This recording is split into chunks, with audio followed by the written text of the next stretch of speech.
following program is brought to you by Time Air, Canada's largest regional airline.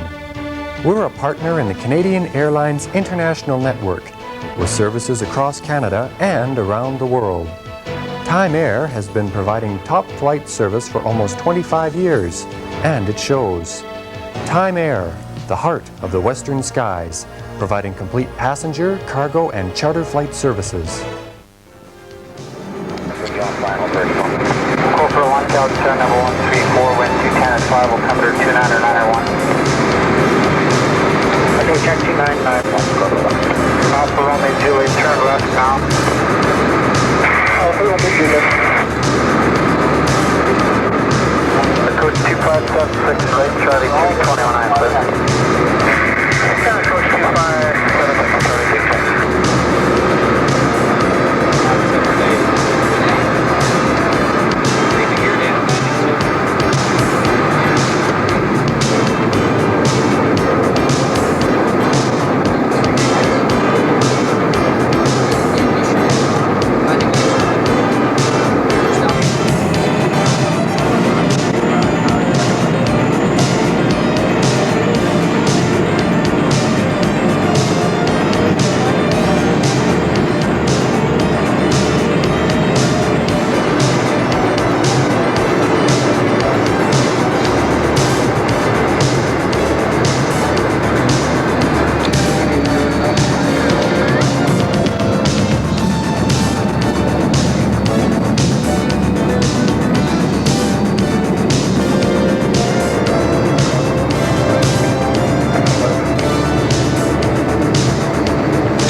Many of the airports in Canada are celebrating either 50th or 60th anniversaries over the last 5-10 years.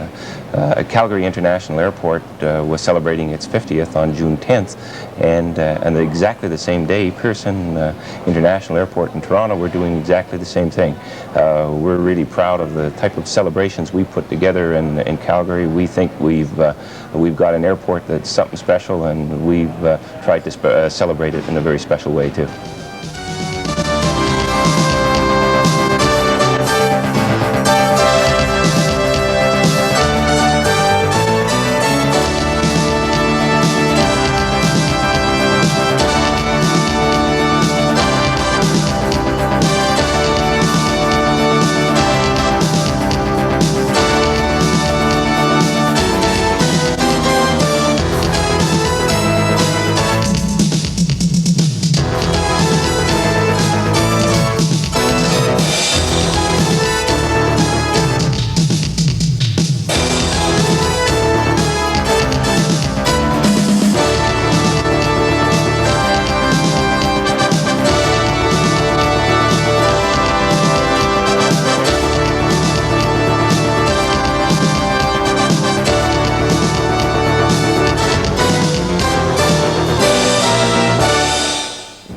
Bill is president of the Western Warbirds, and as one of the pilots of your association, can you tell us something about it, Bill? Yeah, sure can, Jim. The organization was started by 3 members in southern Alberta who purchased Harvards back many, many years ago and called themselves the Harvard Association. That was in 1972. In 1974, they changed the name to Western Warbirds, and our organization has grown ever since. Presently, we have 98 members and 104 aircraft, all ex-military aircraft most of them flying, some of them in various stages of restoration, and a few aircraft probably never will fly again. But basically that's the organization as it stands today. We're all private members of this organization. We're not sponsored by anyone. We're private owners, I should say. We are not a museum foundation. We're a group of private owners of ex-military aircraft. We have a few associate members who, for one reason or another, qualify on our membership, but basically the qualifications are you must be an owner or a part owner of an ex-military aircraft. Not necessarily Canadian aircraft either, as long as it's a military aircraft from anywhere in the world that can be licensed or flying in Canada. The basic type of aircraft is single-engine land. Most of them were trainers. Some of them we have that were World War II fighters, and since that era. We have a few twin-engine bombers. They keep in mind that they're privately owned, so there is an economic limit to the investment and the cost of restoring and maintaining these aircraft. They vary in value when they're back in flying condition from, I would say the minimum aircraft value is in the range of $20,000. The most prestigious or expensive aircraft in our organization would be in the neighborhood of $500,000. The organization is not a professional aerobatic organization. We're a group of owners that want to take the aircraft to the air shows to fly them and display them on the ground. When we fly them, most of the people just want to hear them and see them. We're not out to prove how close formation pilots fly or how aerobatic pilots fly. We're out to fly these gorgeous airplanes for what they are. So we do a limited amount of close formation flying after training, which we have to do to have the blessing of the Ministry of Transport. Anytime you're in close formation flying, obviously the risk factor goes up. And we have an approved flight manual, training manual from the Ministry of Transport, which we adhere to. And we annually do some training, and we do not fly with anyone that we have not trained with.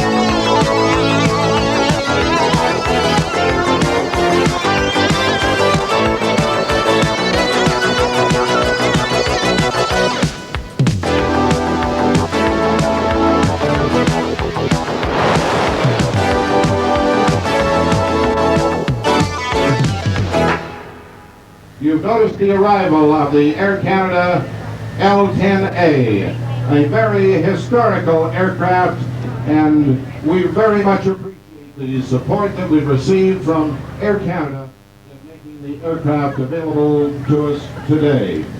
Arriving on the aircraft will be our official platform party for today.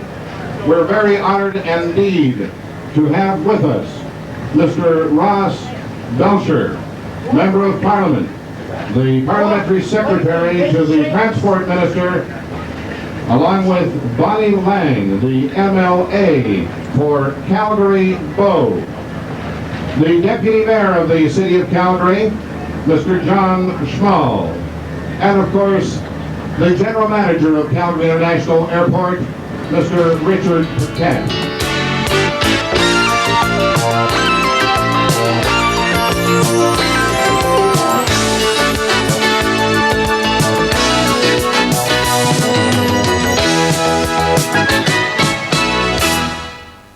Indeed, that was the best flight I've ever had 5,000 feet above our city, that little aircraft, and I was told that it would take 19 hours to fly across Canada.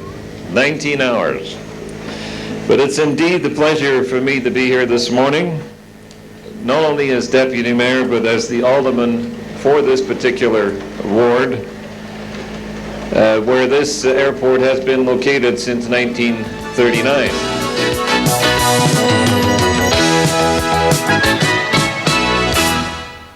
Okay, the Lockheed 10A, of course, was one of the first aircraft that Trans-Canada Airlines had, and they flew it across Canada from coast to coast.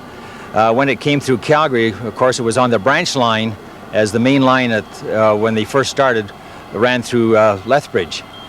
It carried 8 to 10 passengers plus a cabin attendant, which they called stewardesses at that time, and a crew of 2.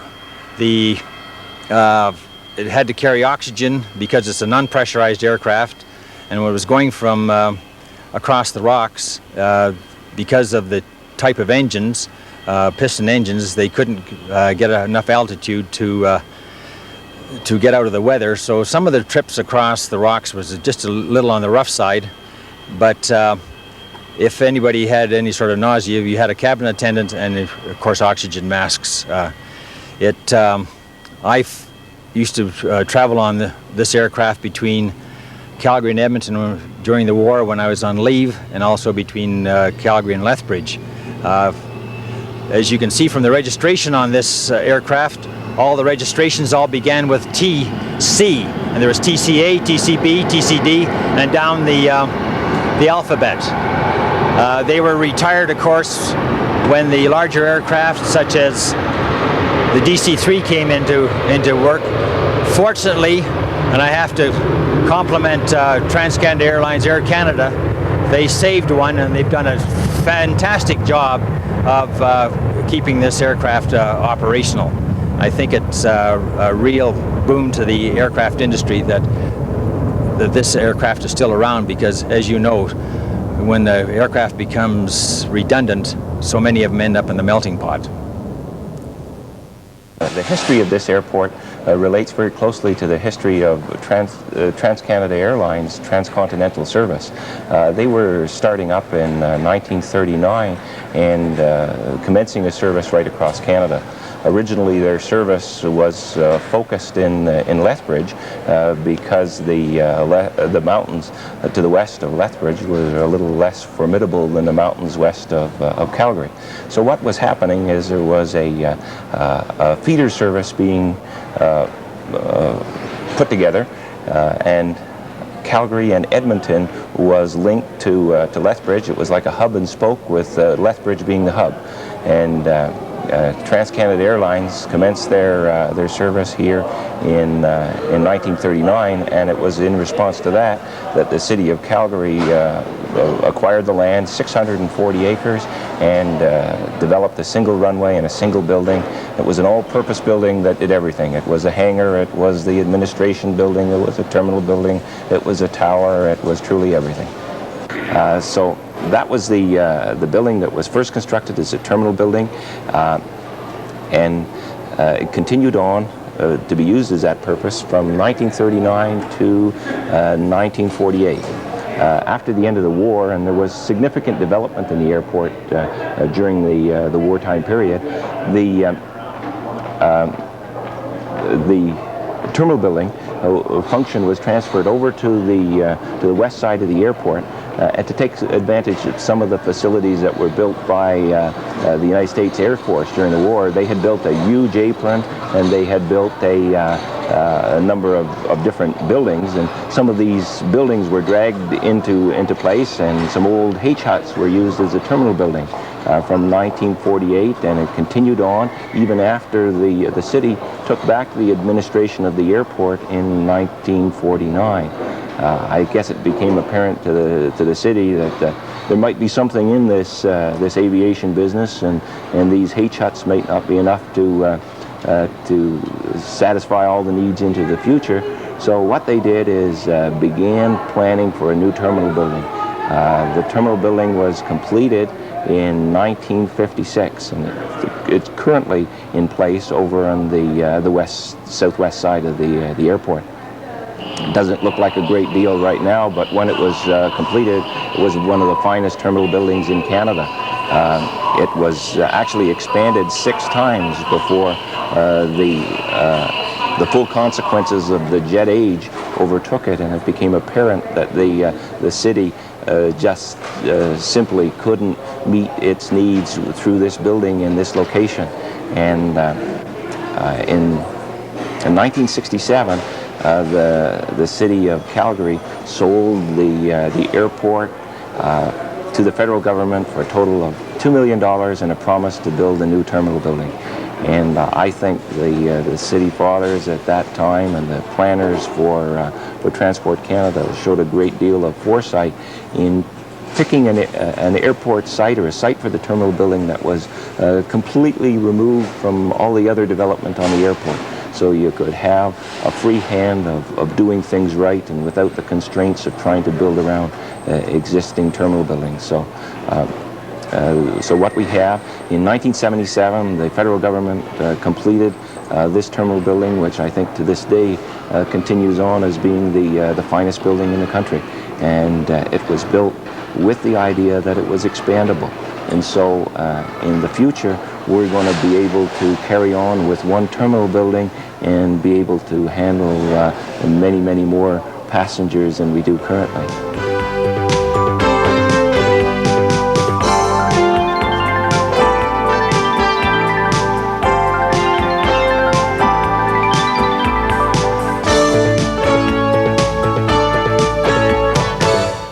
So we're talking to Rich Lancaster, who's a CF-18 fighter jet. How long have you been doing this? I've been flying the F-18 since the January of '86. I've been in the military since 1979.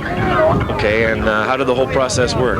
Well, I finished university and I was working at General Motors, decided that wasn't my cup of tea, so I went down to the recruiting office and told them I wanted to be a pilot. I went through the process, all the paperwork, selections, off to officers training in Chilliwack, through Portage La Prairie, primary pilot training, jet training in Moose Jaw for a year, and then off to fly fighters in Cold Lake for a year. And I went over to Europe on the 104 for 3 years, and then back in the 18 instructing. Well, tell us a little bit about the plane. Well, the airplane, we've had it since 1983. We've got 130 of them in the inventory. It's state-of-the-art, most modern aircraft produced today. It's made of composite. It's got the computers, fly-by-wire system, and it's a very versatile airplane. Okay, give us some of the specs on Well, it'll do twice the speed of sound. We use it from sea level right up to 50,000 feet. It's very maneuverable. We can get into a dogfight and maneuver down to 100 miles an hour with the airplane. What sort of arsenal is this on board? Well, it depends on what Air Force you're flying with. With our Air Force, we carry heat-seeking missiles, radar missiles, and a series of conventional bombs. But the Americans will use smart weapons and a little more sophisticated equipment on the aircraft, which costs a little bit more money. Super, thank you. You're welcome.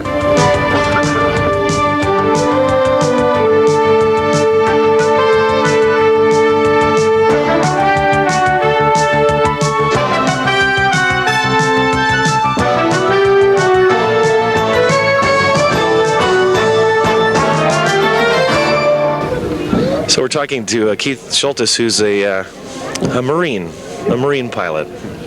Hoorah. So what sort of aircraft is it you fly that we're standing in front of? This is an A4 Mike. Its primary mission is air to ground and marking targets and that sort of thing. Okay, and then the bombers would come in? Exactly, yeah, that's the primary mission, and it does others, deep air strikes and that sort of thing. It's got long legs, can fly a long way, carry a lot of ordnance. Okay, and is that the only thing about it that makes it suitable for that sort of? It's also used in aggressor role, simulating certain MiG aircraft, although this particular aircraft isn't involved so much in that role. But Matter of fact, this particular aircraft's going to retire in 2 months, so it's just kind of getting ready to go away, get replaced by the F-18. This is the aircraft that they used to simulate the MiGs in Top Gun, wasn't it? Exactly. Its flight characteristics are real similar to the MiG-21, so they like to use it. Oh, super. And how long have you been doing it? 10 years. Yeah. How did you get about getting into it? Well, always wanted to fly. My dad's a pilot, and he'd done that for 30 years. And just kind of fell into it, always wanted to, was always interested, and finally got a chance and went at it. Been having fun ever since. Thank you. Yeah, thank you.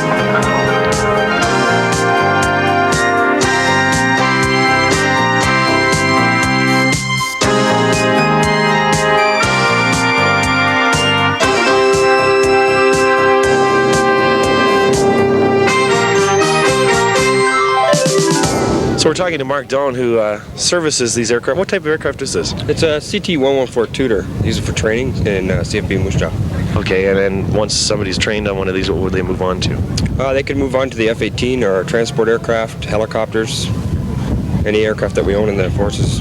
Okay, what's involved in maintaining them? Is it a fairly lengthy process?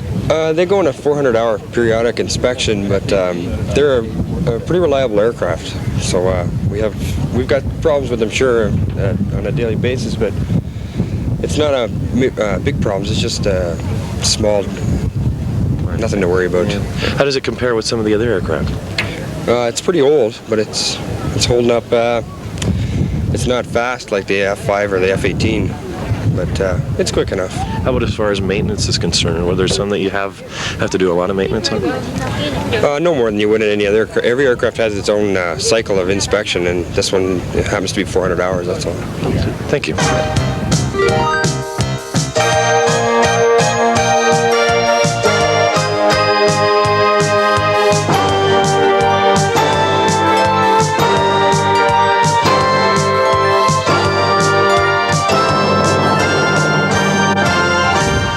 McKinney from VMAQ2 at Cherry Point, North Carolina, and this is our NFO ECMO electronic countermeasure officer, First Lieutenant Brady. He's also VMAQ2. We came up for the air show,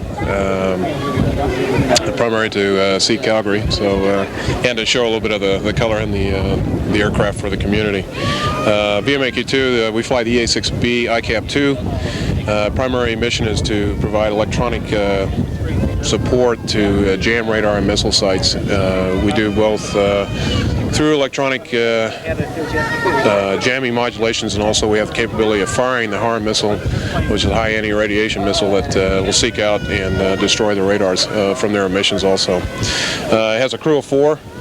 We have a pilot and one of the ECMOs up front that does the piloting, navigation, communication. It has 2 that sit in the back and actually do the set up the jamming modulations and the surveillance that is required from the back seat. It's a non-afterburning aircraft, about 550 knots on the deck, one of the faster non-burning aircraft. Primary mission is to stand off, and as the strike group goes in, and we'll provide a masking deception for their early warning and the missile sites to provide protection for the strike group so that they don't get shot down. Do you have anything else to say on that? It's ugly, but it works. Yeah. You had to put that into action? No, I have not. We have all carrier qualled. This aircraft is used by both the Navy and the Marine Corps. It's one of their more expensive aircraft, and I have carrier qualled, and I believe this aircraft here has seen action. Yeah, this was one of the aircraft was in the Libya strike. So, but none of our crews. We have spent. I have done 4 Westpac cruises out of the Japan area, but haven't seen action on that. So, we primarily we do practice long-range strikes, and through the group with A6s and other aircraft, and we're all weather, and it's been a pretty interesting 2-year tour for me. Thank you. Thank you.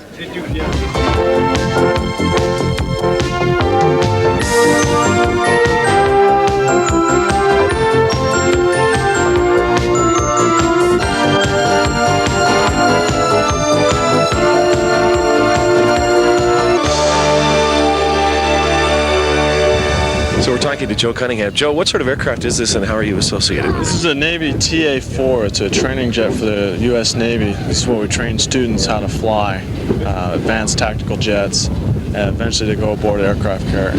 Okay, and how are you affiliated with it? I'm a student right now. I'm on my last training mission, really, in the training command. I came up here across country for instruments, mainly to get last of my instrument training. So we heard about this air show, so we came up. So are you? What are you moving on to now? Well, hopefully I'll get to fly out into the Navy, fly A7s or A6s. I don't know yet. I'll probably know next week as soon as I finish up here. How does the ejection system work? Well, for the Navy, the ejection system, I don't know how to explain it. The seat, it's rocket fired, and we got two different type of handles, one lower handle, one upper handle. And what you do is you pull the handle, it initiates the sequence. It's an automatic sequence. They'll jettison the canopy, and then the rockets will fire the seat, and the seat will roll up some rails, and it'll get you away from the airplane less than a second.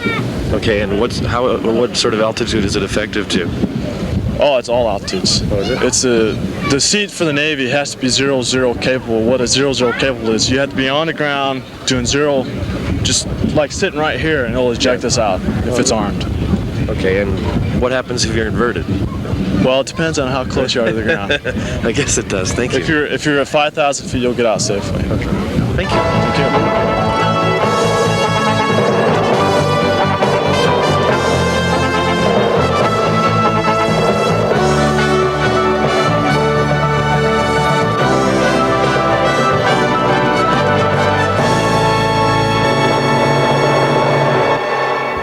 So today we're talking to a T-38 pilot. Tell us a little bit about the T-38 and what are its uses. The T-38 is the Air Force's advanced trainer. We send pilots through who want to become Air Force pilots. They fly the T-37, which is the other airplane just down the row here, and they spend about 85 hours in that airplane. Then they come to us and fly this one for about 108 hours. And after that, they're Air Force pilots, and they go fly any other airplane in the Air Force inventory. Okay, and I guess they just upgrade their training from there. Sure do. It's just about a 6-month upgrade to any other airplane in the inventory. And the T-38 is also the aircraft the shuttle pilots use to stay current. That's correct. They fly this. I'm not sure how many hours a month they fly it, but they fly this to keep their hands-on proficiency going. And they also use this airplane to chase the shuttle on final approach. And they also used it as the bad guy in Top Gun. Yeah, they called it a MiG something or other, but they painted it black, and it was a T-38 that Tom Cruise was trying to shoot down. Thank you. Sure. My pleasure.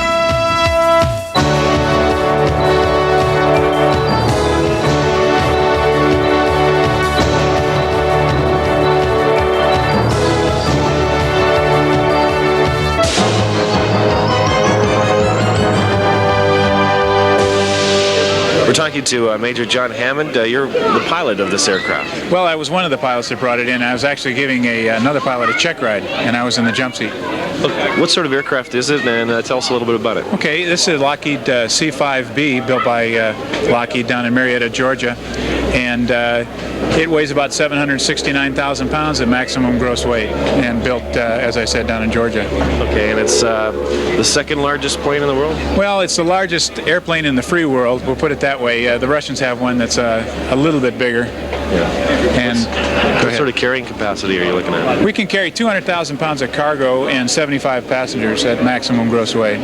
Okay, what would that relate to in, say, in terms of Greyhound buses or something? Well, you can put 6 Greyhound buses on it, and I've actually hauled 8 T-38 Talons in the cargo compartment.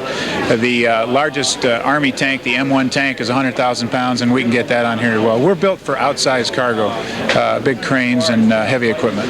Okay, what sort of cruising speed are you looking at fully loaded? We cruise just like the airliners do, at 0.77 Mach, 75% of the speed of sound, and about 500 miles per hour. How long have you been doing this? 20 years. Yeah, I've been in MAC, our parent command, Military Airlift Command, for 20 years now, flying 141s and C-5s.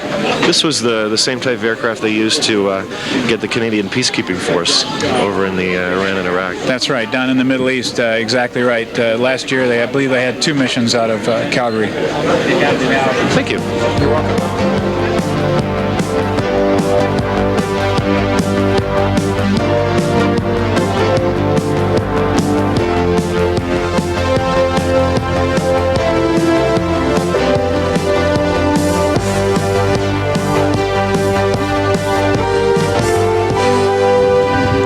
talking to Paul Dobson, who's the captain of this aircraft. What sort of aircraft is this? This is a Victor K Mark II air-to-air refueling aircraft. So it refuels aircraft while they're in the air? That's correct, yeah.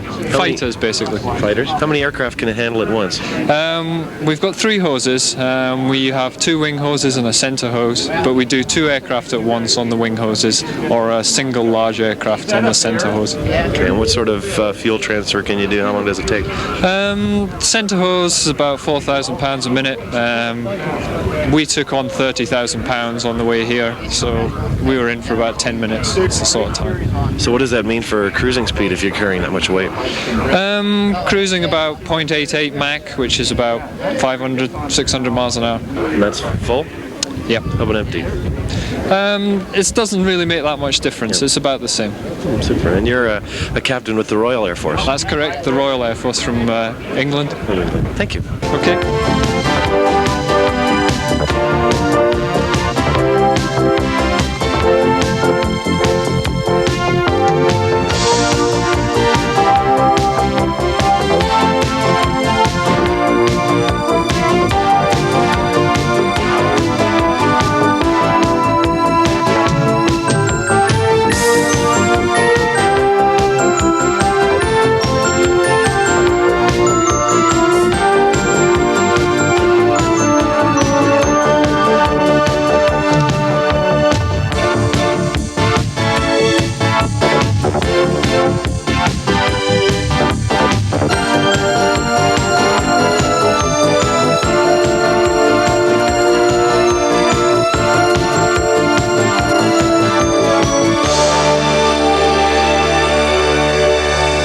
That what they call the old terminal building on the southwest corner is still standing. Do you have any plans, future plans for that, or is it going to continue? Well,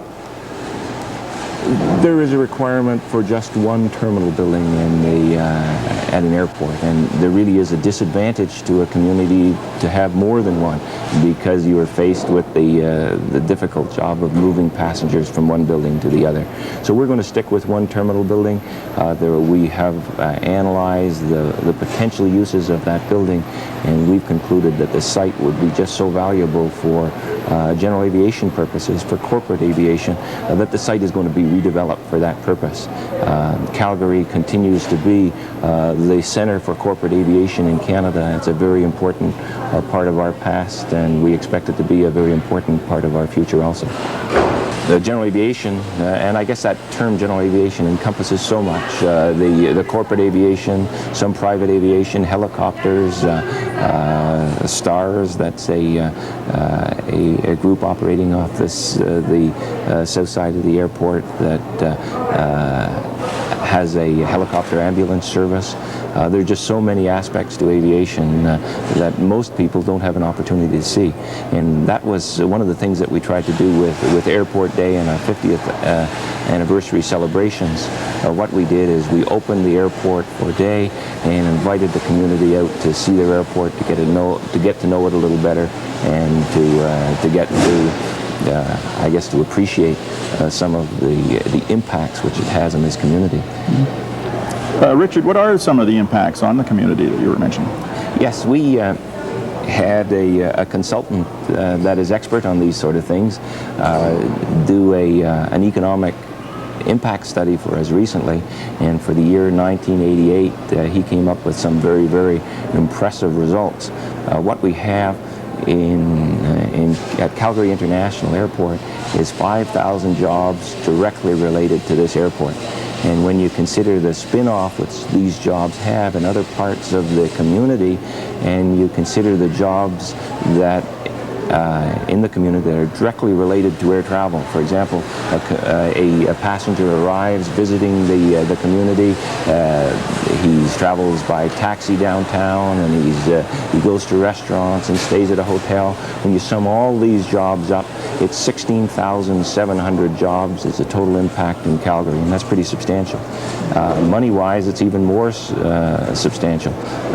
The estimation was $930 million worth of income is generated into this community as a result of Calgary International Airport. That includes the direct impact goods, services that are purchased by firms operating at the airport, and some of the spin-off and other impacts that occur as that money spends and moves through the economy.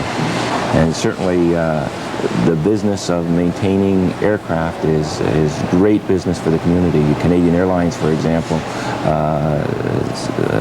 has a major base here in Calgary, maintains their own aircraft, and from time to time does contract work for others. Very recently, they had a contract to completely refit the 707s that are operated by the Department of National Defense for the federal government. And this is big dollars for the community. It's good business, good, clean industry for Calgary. Of course, in addition to that is all the other general aviation businesses on the south side of the airport that specialize in maintaining and servicing smaller aircraft.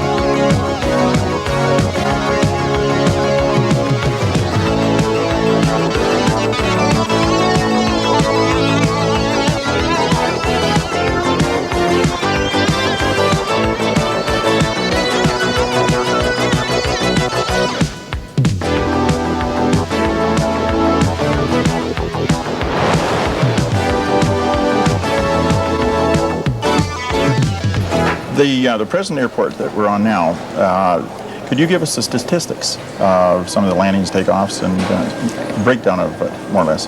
Yes, last year, 1988, is the year that we have the most recent figures for. A total of 206,000 movements in Calgary International for that particular year. That made us number 3 in Canada, just behind Pearson and Vancouver. In terms of passengers, our passengers grew substantially during that year. We're up to just over 4.6 billion passengers. Those are the unofficial numbers. That ranks us number 4 in Canada, behind Pearson, Vancouver, and Dorval. Per year? That's correct. That's for 1988. How many airlines are scheduled into Calgary? We have a total of 11 airlines currently. There's airlines that serve just international destinations such as KLM. We've got the major Canadian carriers, Air Canada, Canadian Airlines. We've got Ward Air.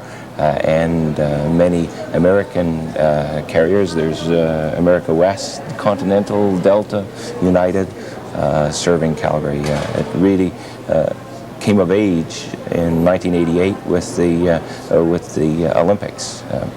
Tell me a little bit about the airport configuration itself. The runways and length, I understand they're fairly long. Yes, we have 3 runways here in Calgary. The main one is a north-south runway, and it's 12,675 feet. That makes it the very longest runway of any commercial airport in Canada. We also have another runway that intersects that one, and it's 8,000 feet in length. So we've got 2 principal runways for airline use, and that should serve our needs well into the next century.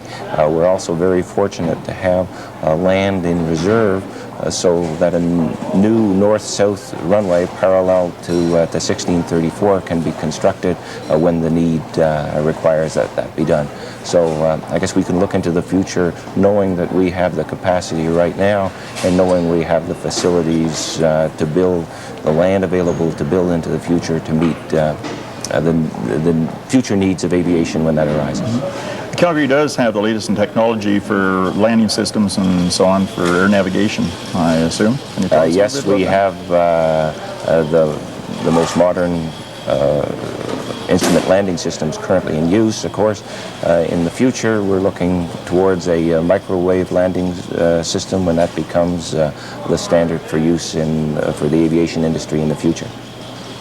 I noticed, which a lot of passengers probably do when they come to the terminal building, there's a radar antenna. It looks like a golf ball out there. Can you tell us a little bit about that? Yeah, that's our new radar for the Calgary area. It's replacing the radar that's right beside it. It's state-of-the-art. It's tied into a national radar upgrading system, and it's of course to be linked to the new tower, which is recently completed. It is, I guess, the standard for towers throughout Canada and maybe throughout the world, and it's going to include all the most modern electronic and radar facilities as soon as that equipment is completed and available. Well, thank you, Richard. I appreciate the interview very much, and let's hope for the best for the Calgary International Airport. Well, thank you very much. Thanks, Richard. My pleasure.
Airport 50 has been brought to you by Time Air, Canada's largest regional airline. We're a partner in the Canadian Airlines International Network with services across Canada and around the world. Time Air has been providing top flight service for almost 25 years, and it shows. Time Air, the heart of the western skies, providing complete passenger, cargo, and charter flight services.